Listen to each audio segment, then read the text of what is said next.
Magandang araw po mga boxing fans natin dyan. Kumusta po? Boxing update po tayo. Cuadralas Jonvel Casimero. Kahapon po mga idol ay naibalita po natin na itong si Cuadralas Jonvel Casimero ang nag-iisang angas natin ng mga idol, no?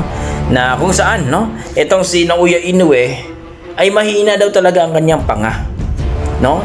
Nahirapan daw dito itong si Naoya Inoue dito kay Akhmadaliev at ito nga na-knockdown pa dito kay Cardenas mga idol sa kanilang laban. Kaya kung si Casimero daw talaga kanya makakalaban, hindi lang gagapang ang kanyang no, makamit dito kay Casimero, kundi talagang TKO daw ang mangyayari kay Naoya Inoue.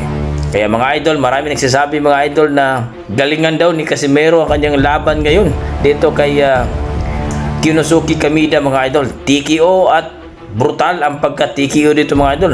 Kung nagawa daw ni Casimero na in-knock down o TKO itong si Sanchez mga idol, ganun daw din ang gagawin ni Casimero dito kay Kinosuke Kameda.